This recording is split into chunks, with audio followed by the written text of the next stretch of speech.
Started my first startup in '97. The world told me I was insane. Our goal is creating future economies that are more regenerative and sustainable. Something didn't match up. Why hasn't this become the next big thing? And that's where we invested. The whole purpose of achieving anything in life is measurement.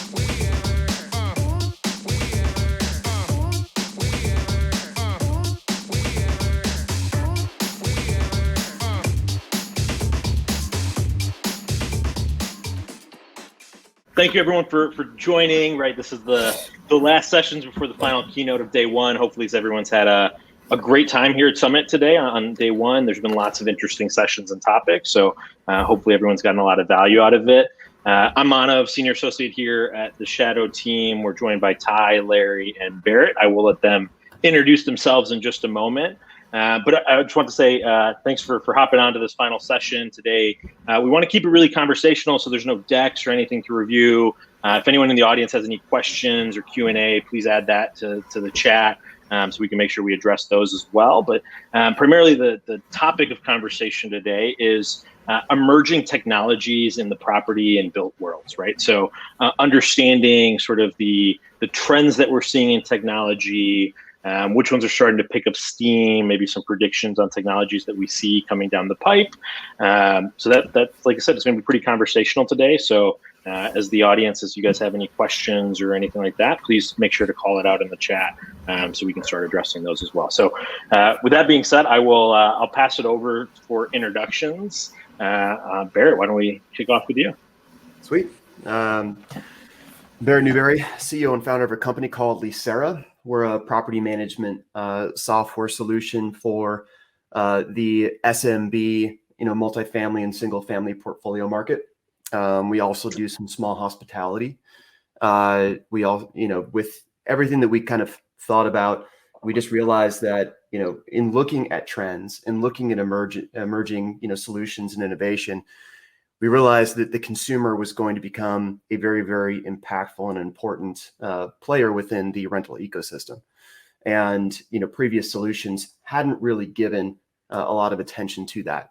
So happy to discuss that a little bit more, but just when you look at it in whole, we are a unified ecosystem that allows property managers to operate far more flexibly across duration, anything from a day to a decade, and anything from a small, boutique hotel to a home. And it really allows consumers access. It allows for unified loyalty and unified services across that spectrum. So again, happy to answer any questions, but happy to be here. Great. Thanks for being here, Barrett. Larry? Hi, my name is Larry Genovese. I'm founder and chief technology officer at MBU.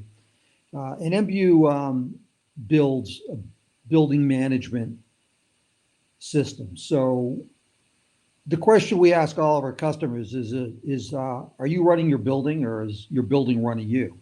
And we're surprised at how often the answer is, well, my building seems to be running me. And when we first started doing this, we were surprised at how little people knew about what was going on in their building. They had what I call the preventative maintenance plan. Things were maintained when they were prevented from running. And our system gives them complete visibility into how their building is running, whether it's how the heating and cooling system in the apartment's running, or how the central plant that supplies energy for the building is running, what the indoor air quality is there a potential for mold, is there, what's the indoor air quality, as well as using deep analytics to do things like supporting aging in place by monitoring resident movements and things like that to see when there's abrupt changes in behavior. So we're really a big data analytics company. We put IoTs in the building to manage the building and to get data, but our real value happens in the cloud, where we do deep data analytics and make recommendations for operating these buildings and making it they're comfortable and safe for the residents. And I'll answer any questions that anybody wants to bring up. Awesome. Thank you. Thank you, Larry. Ty. Thank you. Good afternoon. My name is Ty Nguyen. I am the director for Hansel, Phelps Construction. And the first 10 years I've been with Hansel, Phelps, 15. The first 10 was really focused on, and first and foremost, we're a general contractor based out of Greeley, Colorado, 12 districts.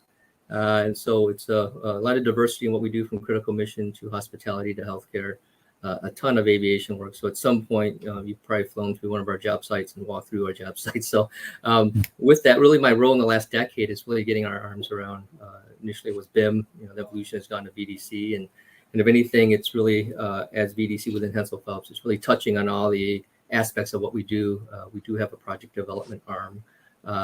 We also have a facilities group that will go and with our relationship with our owners, as we're being asked to build and really produce these amazing projects, it's really staying with them after we turn it over and helping them manage their facilities as well. So again, that entire workflow that it starts very early on in procurement, all the way through the meat of construction, and today a lot of support in the facilities arena as well. So glad to be here. Great, Amy. Thank you. All right, so I'll begin with the question. Right, I think we talked. So consumer demands are changing, and I think consumers are driving a lot of the technologies that need to be put into place in, right, multifamily units, hospitality, whatever you're building to run facilities management. So how do you think that consumers are driving the trends for technology adoption, right? So Barrett, we can begin with you, if you don't mind.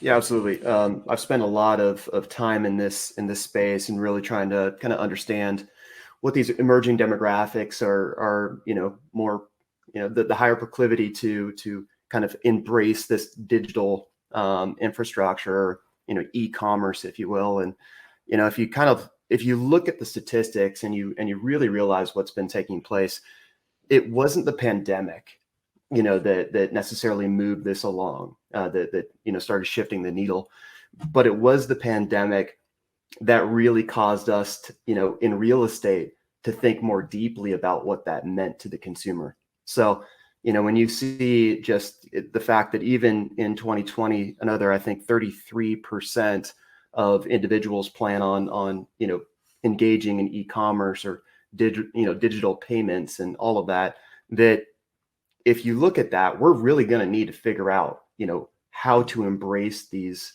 demands. And especially when it comes to, either hospitality or multifamily, just embracing those ideas. How do we kind of widen the solution profile of what it is that we're offering consumers to draw them into our physical locations is yet another reason that I think, we need to continue to really focus deeply on that. So those are kind of the very high level, but we can obviously dig in far deeper.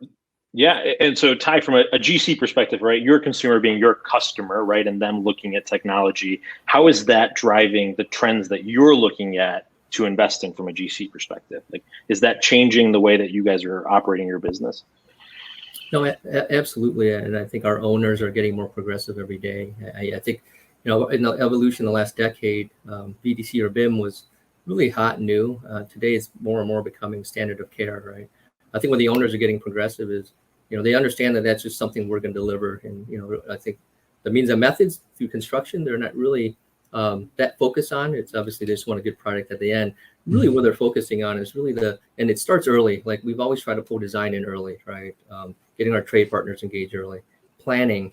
And same with facilities. You've got to have those thoughts early up front, right? So when we're, working on a aviation project, and we know that, I think this owner wants to leverage on the data that we not only capture and manage throughout the construction life cycle, but really want to take that data set and help them to take that and help them manage their facilities with, because that's the longer run, right? With leveraging on that and being able to use that information day one rather than waiting till we actually turn it over. So that's where the progression, and that's really the technologies that's changing what we do today. We're talking about really their master equipment list, very early on. And then really, as we're starting to set up the schema for how we capture it and how we manage it, ultimately it's how we hand it off to them into their CMMF systems, right? Whether it's Maximo or Archibus. So in the last handful of years, it's been really a heavy focus on that workflow.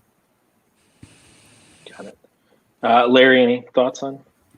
Yeah, it's interesting. I think that before the pandemic, people viewed their apartment as sort of a place where they went after they were doing all the things they do every day in their life.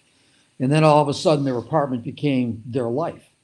And so we've seen a huge trend, and it was starting beforehand, but people starting to worry about, well, how much energy is my building consuming, or my apartment, or my unit? What's my indoor air quality look like? What can happen that'll make my life easier in my apartment? So we're seeing huge trends. And what's interesting is that HVAC technology really hasn't, as an example, changed a lot over the years in terms of how you design for it. So as an example, you go in and say, well, a building should have so many air exchanges per hour, but that's really not a great solution. So by using, as an example, the data that we get from our sensors, we can look at the indoor air quality, what's the carbon dioxide level, what's the particulate level, and then manage air exchanges based on the most efficient way to keep people healthy and save energy. So I think that everybody's becoming really focused as a consumer, I think, on how does this impact my health and how does this impact the environment and the planet. And, I think that that's going to become a bigger trend. People are going to say, well, why are we doing this or why are we doing that? And what can we do to do a better job of taking care of ourselves and our planet? And, we see all of a sudden people really caring about that. We, in the beginning, were kind of talking about that, and people kept looking at those weird guys in the corner talking about indoor air quality and building health and things like that. And now all of a sudden people really want to understand that. And I think the consumers are what are driving that ultimately, which is a good thing. Great. Okay. So just in carrying through with that sort of, right. So consumers are obviously driving the trend, some of those trends, right? But do we think that, or do you guys believe that consumers are the biggest drivers of those trends, or do you think it's other outside forces, right? So political regulations, things like that, that are ultimately driving the adoption of technology in real estate?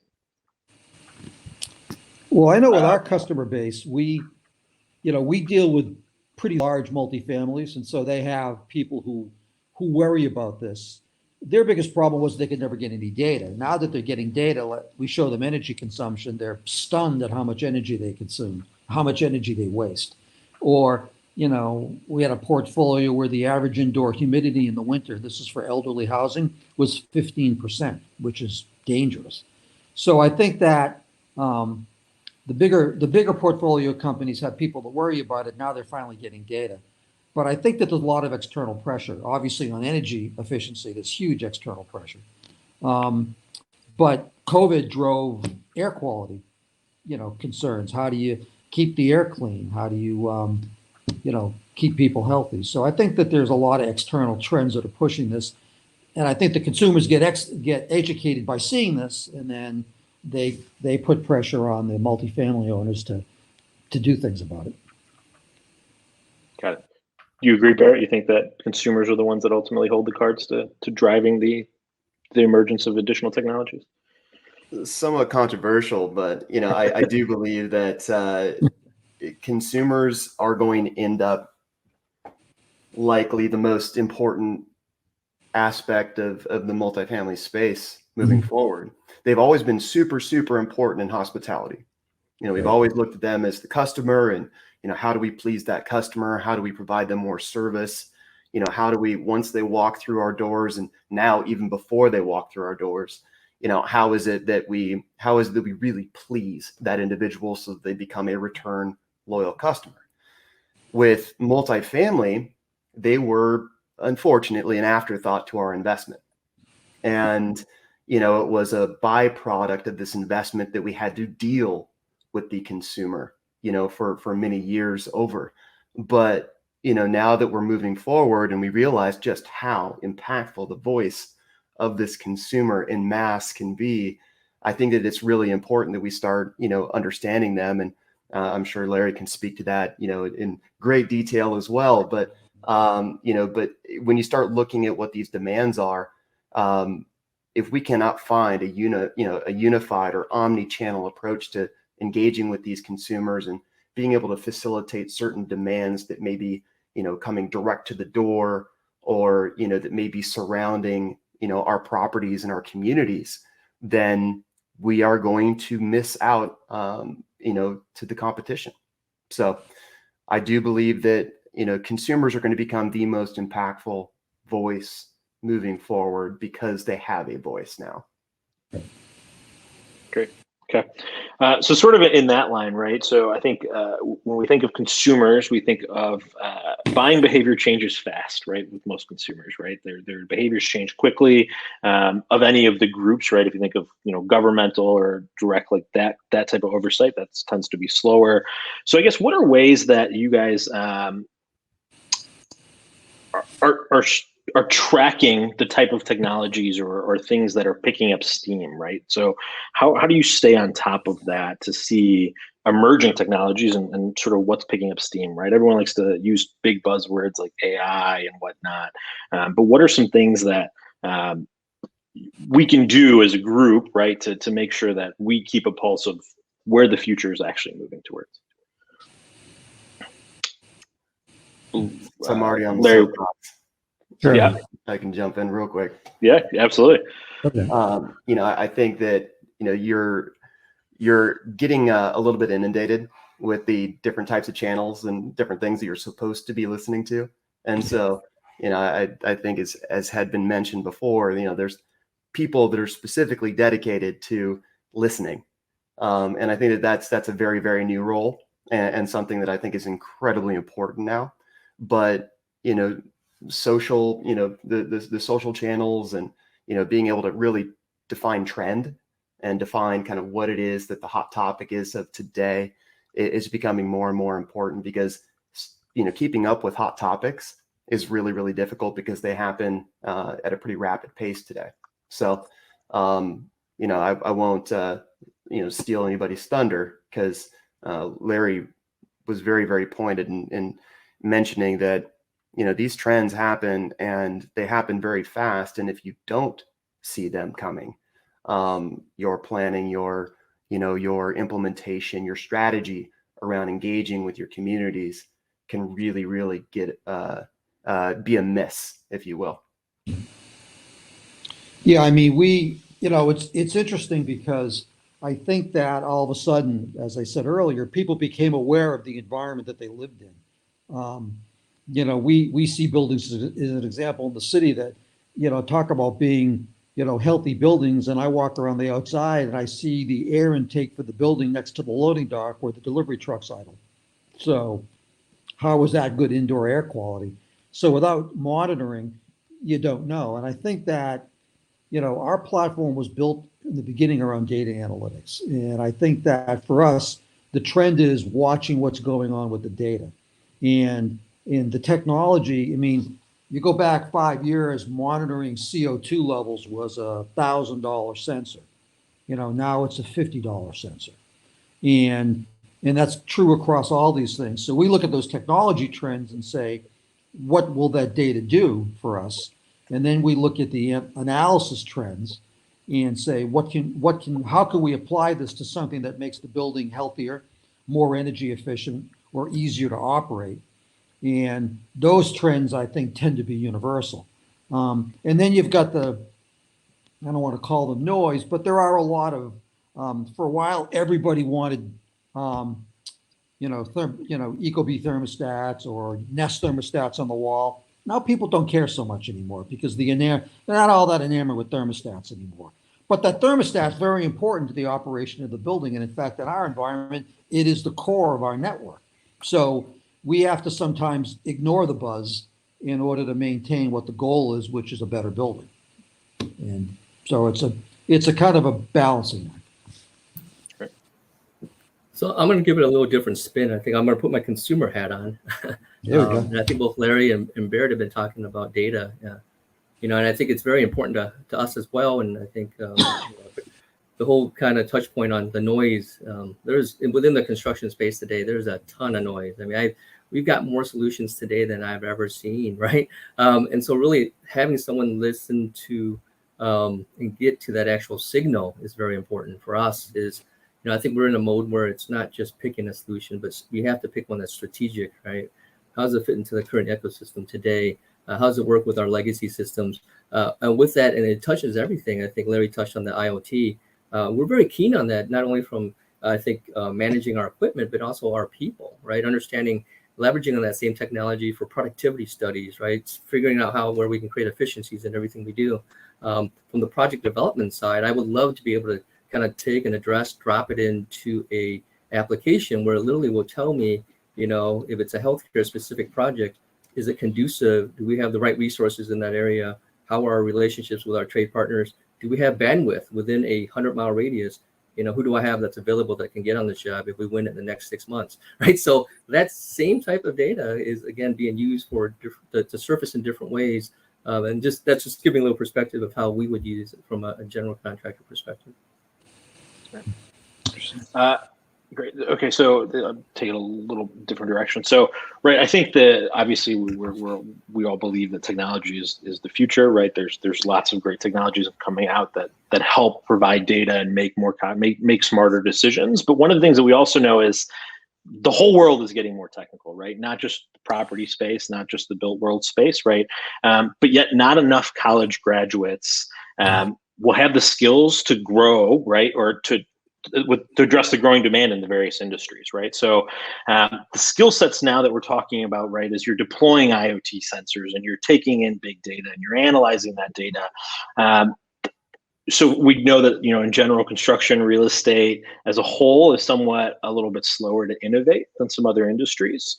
And we find ourselves competing with, cooler industries, right? I have a fintech and health tech background, right? So commercial real estate and development specifically is going to find it more increasingly difficult to compete for those skilled workers. So what trends do you see being done to address that, right? Is it the trends that are maybe automating some functionality for workers in the space? But I'd love to just understand, like, what are some of the trends that you guys see to address that gap, right? We know that there's a gap of technical talent and we're now competing with other industries for that technical talent. That wasn't something we dealt with, 20 years ago or so.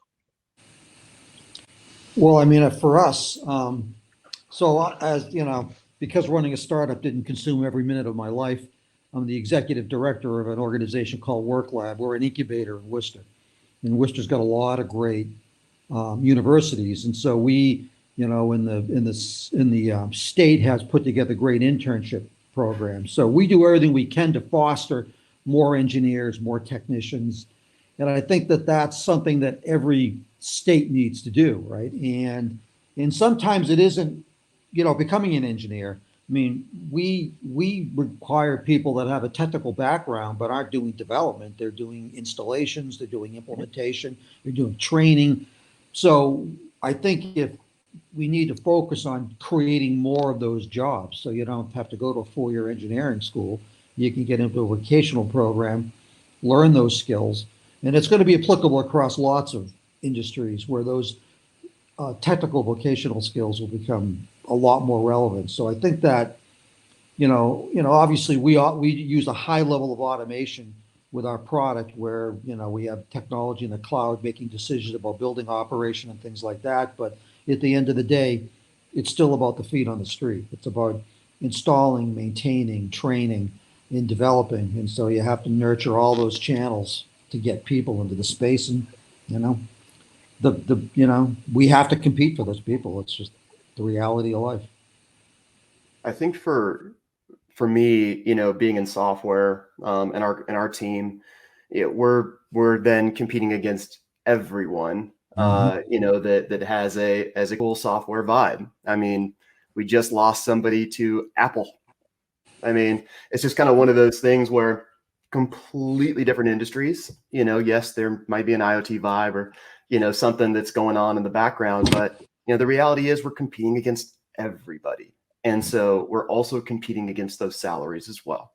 And so, I think what I would encourage, any company, that is looking to pick up talent is understand your narrative. And if your narrative is, for us to empower, property managers, right? And we stop there at the narrative, well, we're probably going to lose a lot more people, but if it's to really create a virtuous ecosystem within the rental market, and we then kind of explain ultimately what that means, well, then we start winning some incredible talent. and we have done so. And so I think that it just comes down to, and both, Ty and Larry mentioned it, which is, there are some really big, narratives that are kind of looming around industries right now. And if you don't know what your business means to those really big narratives, I think that you're selling yourself short, or, maybe you're just not flat out doing the right thing. But, I think that that's really, really important today because people care about it. Yeah. And I'm sorry. And in the specific construction space, I think the increasing labor shortage is a big deal to us as well. I think in the next handful of years, and even knowing my son, he's 13, but I think his whole thing in that generation is about, getting a job in an office in front of a computer, right? That's all they've ever seen and known. It's going to get more rare to see someone that wants to come out and swing a hammer or to fit pipe or to hang drywall, right? And so in the construction space, that's going to be a big deal coming up. In the building space is really, how do we enhance that? How do we promote that? I recently gave a guest presentation at ASU on technologies in construction, right? And it was just an interesting mindset to sit with these kids and get their perspective on really where the construction industry is. And we're gonna have a lot of engineers, but again, a lot of our craft, that's gonna be a struggle. I think as far as, that's gonna be a big shortage. And, how do we bridge that gap? How do we maintain that tribal knowledge that has gone for decades on, laying brick? I mean, how do you promote that and how do you sustain that? So that's something real and front and center for the construction space as well. I think something to that. Sorry, Larry. I think something to that is, what Ty mentioned, but in the property management space specifically, you've got a lot of owners that own these property management companies and or owner operators. So they actually own the properties themselves. A lot of them cannot get their kids to take on those roles. Extremely lucrative, extremely, structured and long-term, and they cannot get their kids to be interested. So there's a big shift in the industry coming. Yeah, I mean, we try to get people focused on, I've interviewed engineers where they, talk about wanting to go work for a social media company. And it's like, how much carbon does a social media company take out of the atmosphere? Is it going to make the place you live and the planet you live on a better place? And sometimes you just got to play that card. And the good news is I think more younger people are beginning to understand that. And that's, I guess I'm hopeful that there'll be more and more of that. And I think the same thing about the trades. I mean, I have many friends who have spent their lives in the trades, and it's a great business. And the great thing about what we do is that we're in buildings when they're getting built, and we're in buildings when they're getting renovated. And it's, I see the camaraderie around the trades, as an amazing thing, and it's just great to be there. And I think it's an underrated choice of profession, and I think that needs to change.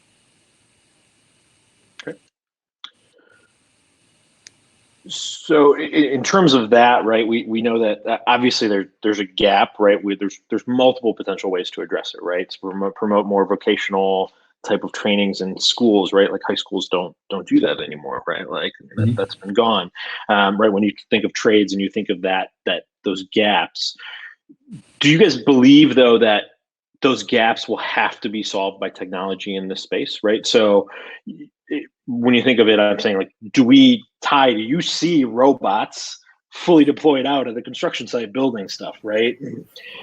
Or Barrett, do you see full AI driven bots that are communicating with consumers, right? Do we see technology fundamentally replacing that, or do we see the need to, or is the trend that we need to actually push for more technical development and maybe de-skill what we can and be focused?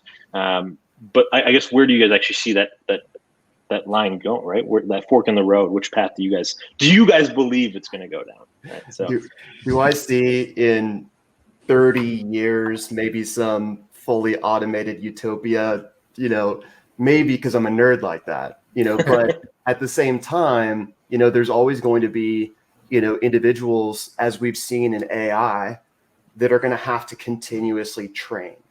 And society is going to continuously mold and evolve. And so there's always going to need to be somebody there that supports that, I think. So that's my 2 cents on that. Yeah, I mean, I think I look at the trades, right? I mean, to me, it's an art form. It would be really a shame.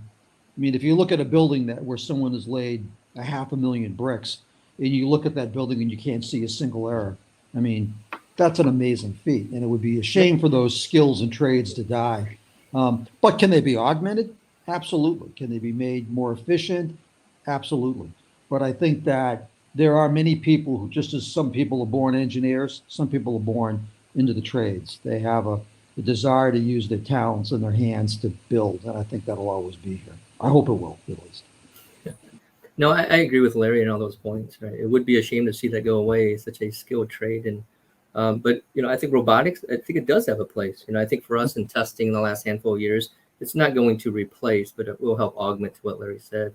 It can take those tasks away from the human that can really. I think it's that whole thing about you do more with less, right? I think that's what we're going to have to do with what labor is available, and augmenting robotics to help offset that is, I think, great. If you can get the machine to do drywall, right? Do those types of tasks where, again, it doesn't take a ton of skill set, but then it can make that, your job sites that much more efficient. I think there's absolutely opportunity there for that. I think the real push is going to be when it comes down to human safety. I think that's the biggest one, whether it be exhaustion or weight or some type of unsafe environment. I think that those automated opportunities are big. Okay. All right. So let's just ask a really broad question. What emerging technology has you most excited right now? So, Ty, if you want to kick. I can jump right in.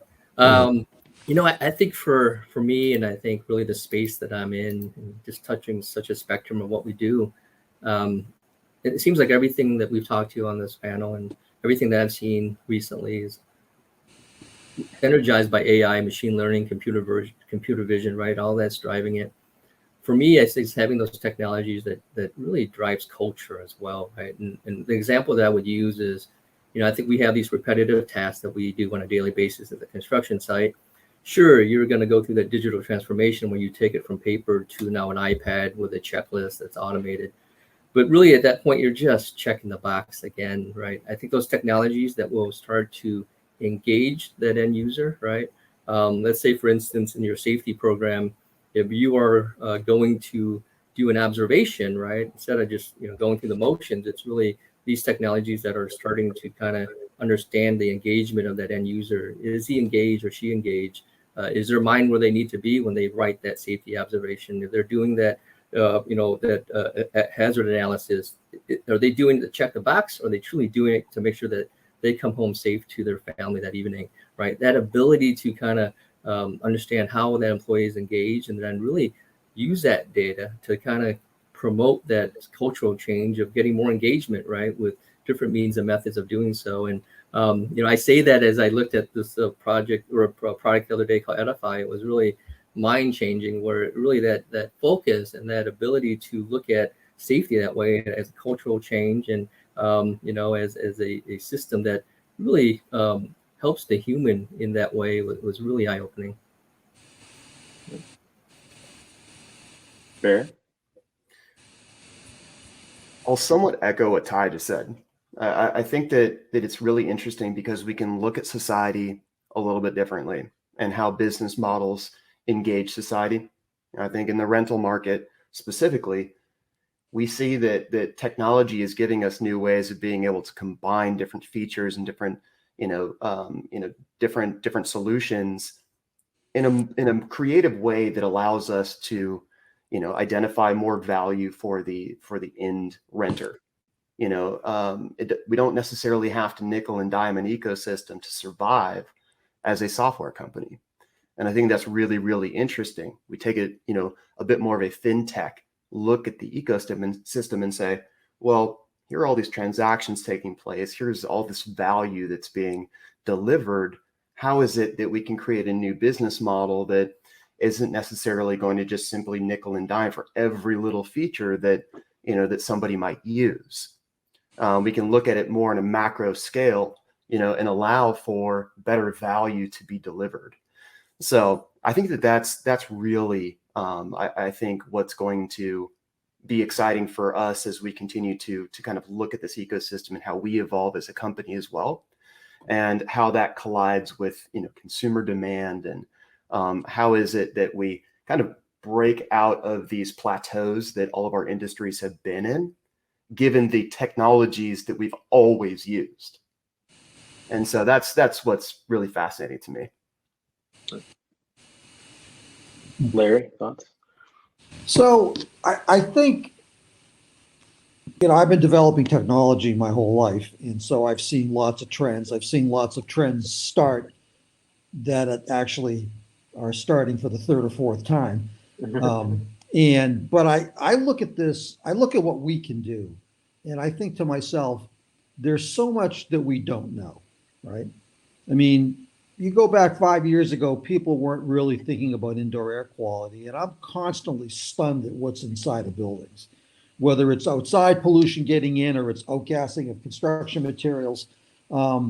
Just how many buildings have mold problems or a lack of moisture or things like that. And the work that we're doing recently and, helping understand how people can age in place. I mean, that's all because we have the ability to create devices that can get data. We can garner massive computer resources to analyze that information and then create actionable events. And I think what's neat about the industry that we're in now is we're in the phase of the value here is actionable events. It's not saying there's this much humidity in the building. It's, there's this much humidity and we can automatically deal with that problem. Or we're noticing a shift in someone's behavioral patterns. How can we help them through whatever they're going through? So I think it's the age of data and the age of analysis will make the human condition a lot better over time. And to me, that's really exciting.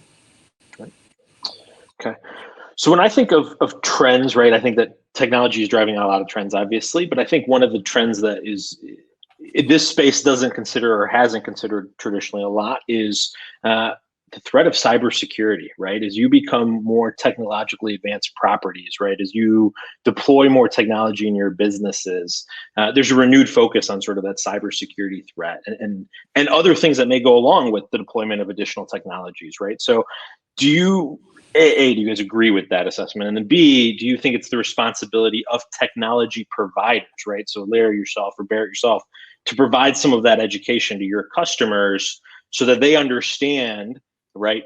Hey, it's not just this very specific thing I'm looking at from technology, right? There's other things I need to consider because this industry has been slow to adopt to that, right? I mean, you think of the oil pipeline that went down in the Southeast, a year ago, right? They were still using a version of Microsoft Access, right? Like they were deploying technologies in another part of their business because they were innovative and they sounded great. But it introduces things that this industry maybe is not ready for. So who do we think that is responsible for the education and the awareness of that? Well, I mean, our view is it's we collect the data. We're the ones who are responsible for it. But I can't tell you the number of buildings I've walked into, gone up to the maintenance guy and said, I need to get into your data closet. And they go, okay. Not like, who are you and why are you there? It's like, okay. And then they leave me and they go to lunch. Here's the keys and just go ahead. Yeah, I mean, so but I mean, we do tremendous, we use lockdown VPNs and deep data encryption and we anonymize our data. But, there's always a risk. And I think that in our market, in multifamily, they just don't understand that risk. And the IT companies they hire don't necessarily understand how sophisticated those risks are. So we do the best we can to make sure our data is secure. And when we see problems at sites, we talk to those sites and we say, look, you really ought to be thinking about this. And you really need to look at this. And when I call up your IT people and say, I need the password to your security access point, they should really figure out who the hell I am before they give it to me. So we really do have to do the best we can to educate them, but we have to be responsible for the data that we collect and use. And ultimately the properties have to be responsible for all of it. So. Yeah, I echo the same. My past was in HIPAA. and dealing with healthcare records and all that kind of stuff. So if there's anybody that has a chip on their shoulder when it comes to security, it's me. And, so walking into, property management and kind of bringing software into that it became very apparent very quick, that there were a lot of holes, that, naturally were just created, whether it be by individuals that were just, kind of lacking the skills and understanding around what security actually meant when it comes to, personally identifiable information, personal credit information, all of that. And, it's funny because the pandemic really did open up, a lot of those holes even bigger. Property management companies were supposed to keep records of, every single background check, they gave. And, they were only allowed to keep that, that record for a particular period of time. And then they would have to expunge that information, both physically and, and from the software side of things. And what happened during the pandemic is that people were operating these businesses from their homes. And so there's no way of being able to truly audit, how that information is being handled in somebody's personal space. So they didn't have a way, like even TransUnion and everybody, didn't have a method of being able to kind of reach into these companies and say, well, wait, what's taking place now? And so it's definitely opened up a lot of new understandings and new solutions that have come along the way. And we certainly give a lot of thought about, how it is that we handle that on our end too. So did my CIO drop that question to you to ask me? Is that, no, so that's a great question. And yeah, and I think this, I think in my response, it'll touch on the politics side as well, so we found that drones were very useful, I think, in what we do, whether it's establishing existing conditions, or it's validating design, or it's even giving our project superintendents real-time information when it comes to dirt quantities, for example. So we had such momentum and such, I think, a good critical mass that I think in every district we were starting to fly. We flew in a lot of our job sites, but then in the last year, it's come out that one of the largest drone manufacturers out there, and because they are regionally based out of a certain area, that we can't use their drones anymore, and we're like, holy cow, what do we do? So we had to try to partner with Blue Label groups stateside, but then again, right now, just with the way the environment is, those stateside groups can't even meet production. Like if I wanted a Blue Label drone, I can't even get one, right? So again, that's really kind of stifle a lot of what we've done, and because of that, that's kind of affected our business, core workflow to a certain degree. So that piece is, it's I think for us the data that we keep on our laptops, and we realize, we did the Pentagon renovation, right? And so it's very IP, and it's really understanding that, hey, my gosh, you may have that BIM on your machine of that facility. How are we protecting that? Besides listening and trying to find that next solution, I've got complexities today that even if it's a good solution, and if they don't meet our criteria when it comes to DFARS, because we do a lot of federal and state work, that we can't even use them, right?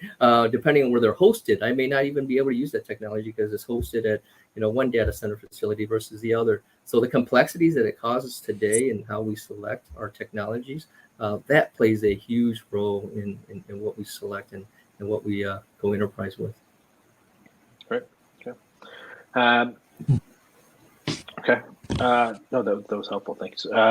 Okay, so just going back to sort of big data, right? So Larry, as you guys capture lots and lots of data, and that's continuing to drive sort of trends and how consumers are interacting with their spaces, how owners and operators are building their spaces. I'm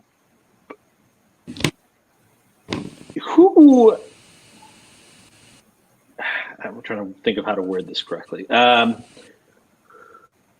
Who can take best action on that data, right? So let's say you're capturing data. Is your team best equipped to take that action?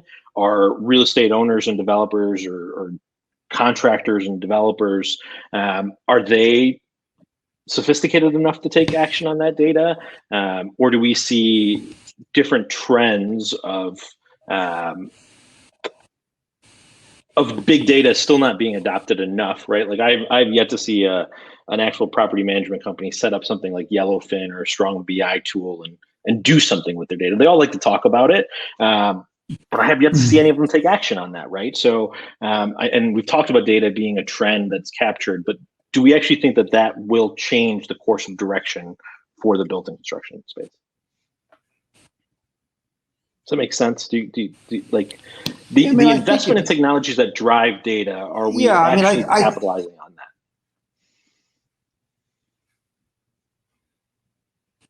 Well, I think we're beginning to. I think that there's obviously other markets that are ahead of the multifamily market. But I mean, I think that part of it is educating the customer about why do you want the data and what are you going to do with it. And we don't save any data that they don't want us to save. Right? It's as simple as that. We just say, look, this is what we can collect and this is what we can analyze, but you tell us what you want. And so I think that you can't drive the market too hard. You have to basically do a value proposition analysis and say, look, if we collect temperature and humidity, in time series data, we can help you predict the growth of mold. Now, they don't care about the time series data. They care that when they hear the word mold, they go, yeah, if I'm a southern operator, mold's my big problem. So yes, absolutely do this. We talked to some of them about gathering data about movement in apartments, and some operators aren't comfortable with that, and some who are trying to do aging in place are very comfortable with that, and want to be able to help their residents. So I think it's a continuous education process about what you collect, how you use it, and ultimately what's the benefit to the operator. But you still believe the responsibility is on the operator to determine what they want to do with the data, or what data they think is valuable, right? Because you're saying that they're still telling you, right, which data to collect, right? Or the action is on the owner and operator, you believe. Right. Yeah. I mean, there's core data that we have to, if we're operating the building, say we're operating the central plant for them, there's core data we need to get in order to be able to make those decisions. But I think for bigger, deeper analysis, it's our responsibility to educate them as to why you want to do this, what's going to be the ultimate benefit to doing this. And, and then they need to work that through. I've seen residents complain about that, but on the other hand, every single personal fact about those individuals is on Facebook. So it's funny how people draw the line about what is intrusive and what's okay. And I think that's something that's very fluid and will change a lot over time. But I think the owners they're smart people and they're financially driven people. And if you can show that, obviously having healthier residents means happier residents means less turnover. They get that. They know, they get the math better than anybody, and they'll make those decisions. When you show them how much energy they could save by lowering the building set point by 5 degrees, they'll get that and they'll make that decision and they'll explain it to their residents. Yeah, for us as a property management software company, we have an immense amount of different data points coming in at a given time. We've got stuff from the personal information from a consumer. We have application volumes. We've got property data. We've got property management company information, utilization information, services information, transaction information. And so all of that stuff, financial data. And so all of that stuff, produces a lot of data, but unless you have somebody that is there to analyze off of a directive, you really don't know what to do with that information. And the directive can come from the client. It can come from, again, what it is that we're seeing trending across the consumer demographic. It can come from a multitude of different areas, and it's on our side, it's kind of up to us to really try and figure out whether that information is our moat or our arrow. Is it our moat in that this is our information and, this is the secret sauce behind everything that we do? Or is it our arrow, which is, to really reach out, to those clients, to those users, to those service professionals, and make sure that they understand, hey, listen, this is the information that's taking place. Make our ecosystem better. And so that's really kind of where we draw the line. And I think that we draw the line continuously over and over again at utilizing it as an arrow rather than the moat. Yeah, and I think for our space, it's really a partnership. Honestly, it's obviously it's the SME for certain things when it comes to technology. I think a lot of our owners are very prescriptive as far as what that deliverable is, right? And then we'll sit down with their facilities. And we've got this rich BIM, and then we find out facilities has no machine that can even open up the BIM, and that they're still working on 2D CAD, right? So again, a lot of our owners are getting more progressive, but then I think in their end deliverable, it's not really meeting the criteria for what their facilities people actually need. And so for us, it's really been a partnership in the last decade of really sitting down with them. If you see in their RFP that they've spec'd that in the job, they want this Kobe file exchange, right, with over 1,000 line items of things that they feel they need to manage. And then we sit down with them, and it could be just a master equipment list with less than 100 items, right? And so just sitting and working and listening, you in our success stories, we've been able to kind of find that partnership where we help them, right? But then it's really them really aligning on processes and really what criteria they actually need as far as data and what they actually want to manage from. It could be just O&Ms that they need, or it could be O&Ms and warranty dates, commissioning information. So again, it's just really, I think, listening and enabling them as a partnership. Got it. Okay, and I would be amiss without asking about this. If you guys see this as a trend that is picking up steam in our space, or needs to pick up more steam, and that is blockchain technologies, right? I'm not talking transacting in cryptocurrencies or buying multifamily units in with Bitcoin. I'm talking the use of blockchain technologies. And helping it better deal with, efficiently with common real estate issues, right? So including fraud and staying up to date and those types of things. Do you guys believe that blockchain is a trend that our industry is going to embrace in the next few years, or do you think that still is one of those technologies that our space will be slower to start adopting? I mean, I've given a couple of talks on this before.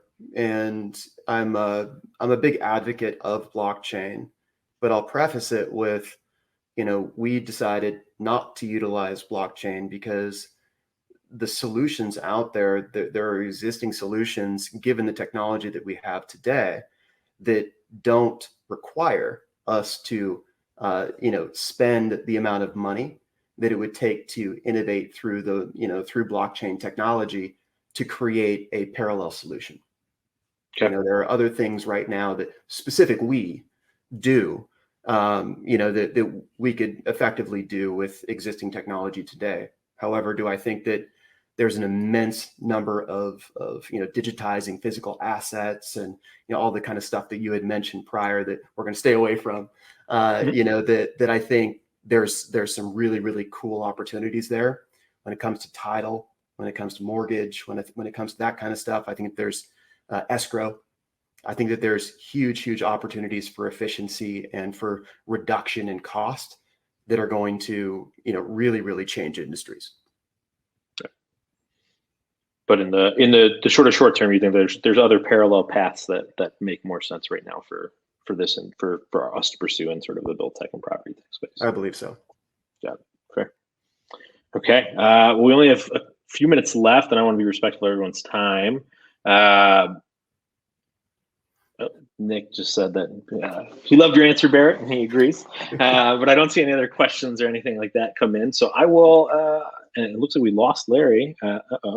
But I will let everyone. I will hand it over for any final words. Shameless self promotion or anything that anyone wants to do. So Barrett, any final words, final thoughts that you'd like to leave the group with? I think that there's just kind of to this emerging technologies, overall subject, I think that there's a huge amount of opportunity to take place in really traditional industries that have moved relatively slowly. And I think that, Lycera for us, I'll go off of KP's suggestion of shameless self-promotion, but I think that there is an opportunity for, us to create a rental model that is actually virtuous, that actually, leaves enough value at the end of our workflows, at the end of our experience, that we can start really, valuing consumers and providing them incredible access that they're asking for. The demand is super high, and the amount of solutions that are actually there to truly support it are limited, in their efficacy and their ability to actually be implemented at scale. So overall, I think that we've got a really cool opportunity to also see services, come into ecosystems in a really unified format as well. They're not, things like Rover, Amenify, and all of these, great solutions out there. Shameless plug for somebody else there.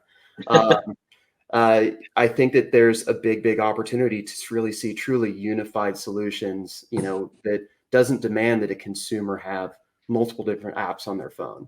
Kind of look at it, like WeChat, if you will, where, you can go to one single app and you can communicate and you can purchase and you can transact and you can actually become a more viable consumer through that process. I think that we're going to start seeing this, these types of solutions, throughout America, and, kind of our neighboring countries as well. Cool. Well, thank you, Barrett. And yes, I'm sure Everett from Amenify will appreciate the plug. So, Larry, so you hopped off for a second. So we were just saying, any final words that you want to leave the group with? Any shameless self promotions that you want to do for Imbue? Now's the opportunity. Well, we'd love it if you buy our product. So how's that for shameless self promotion? Would anybody who's interested in what we do? I think that we can be very helpful in operating buildings and in solving a lot of problems in today's multifamily space. But I think that, from an emerging technology standpoint, this, I think, is going to be a golden age in creating, a better environment for how we live, how we consume, do all that. And it's, I think it's just very exciting to be part of that. And I think the Shadow Summit stuff has been really interesting. And I think it's great that there's somebody out there pushing, these concepts and getting people to sit down and look at them, because people are interested. Sometimes they don't have the time to implement, but that's our job, to convince them that it's worth the time to implement these technologies to make their buildings better, their residents happier, and improve the environment. So. All right, thank you. Ty, any final words for the group? Anything you'd like to share? Yeah, I mean, nothing so profound as I think Barrett and Larry. I think with me, and it's just it's been amazing. I feel I'm late in the game, and as Hansel Phelps, I think the listening piece, as we touched on earlier in the call, it's something that we're really focused on today. And we're, to Larry's point, I'm interested in almost everything I've seen to date, which is kind of scary, and a lot of it isn't even in the construction space, right? So excited to kind of be involved with this type of network and again, this type of audience, and looking forward to growing that network out there and getting more insight and into helping as well. So great, awesome, thank you. Thank you. Okay, well, thank you everyone. Barrett, Ty, Larry, thank you so much. This was a great discussion. Hopefully, all the attendees were able to get some value out of it as well. So yeah, thank you again. This is sort of the last session for the day. We do have a keynote, a fireside chat with KP and Shantae Harris, who's the Director of Climate Investment and Partnerships for Second Muse. So hopefully you guys can hop onto the stage and attend that. And then tomorrow, second day of Summit. So we have lots of other great panel sessions and great topics. So hopefully everyone will be able to participate tomorrow and continue this great type of dialogue. So thank you again. Thank you again, panelists. I appreciate your time. Thank you again to all the attendees for making time to participate as part of the Shadow Summit today. Great. Thank you. Thanks, Great. everyone. Thank you. Thanks, y'all. See you later, everyone.